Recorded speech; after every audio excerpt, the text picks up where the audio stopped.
test drive of the Kitronik Lesson in a Box robotics resources. I bought this for a STEM club at my school and then wanted to adapt it for a primary school aged workshop at a summer camp that my wife and I are helping out this summer. The box contains 11 of these microbit Kitronik clip motor controllers, which lets you control the speed of 2 separate motors so that you can have 10 student packs and 1 as a teacher. You get all the instructions for how to assemble it, all the parts that you can put together so that they don't need to be soldered. You get loads of crocodile clips to connect everything together. You get some cardboard templates to build the frames, or you can customize it and make your own, and everything comes in this self-storage box. So the resources that come with the controllers in the box are aimed at graphical programming. I wanted to work with Python and to adapt the kit so you could just have one script that runs on a handheld controller and the same script that also runs on a buggy that works across multiple channels. So you can have students assembling and racing and controlling different buggies all using the same code at the same time. So this is a bit of a test drive. Let's see if it works. The idea is we should be able to switch on one of the microbits. It's just got 3 AA batteries on the back. We switch it on, and the code for this will be in the description underneath this video on GitHub. The number that you see is the channel. I've set it up so you can have 10 different devices running at the same time.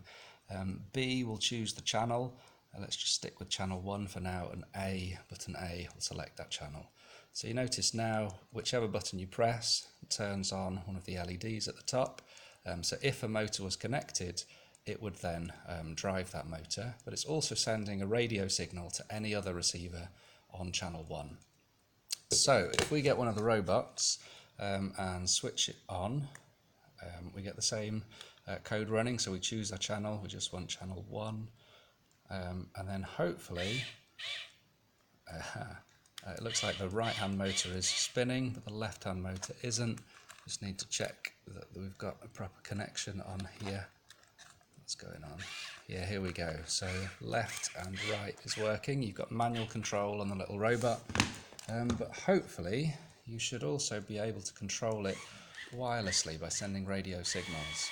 So you can hold both buttons down to move forwards, or you can go in either direction just by pushing one of the buttons. And then just the same code is running on all of these robots. If we were to get another one and put it on channel 2, help, I've lost the ping pong ball. So these robots aren't particularly durable.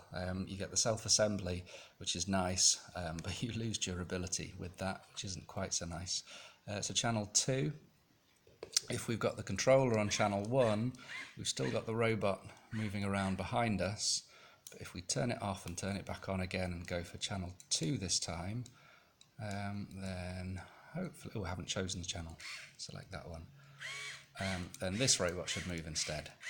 So the plan for this summer, we should be able to have, I'm just going to stick to 4 buggies for now, but 4 groups of students racing to design and build their robot chassis and then navigate them around a little obstacle course.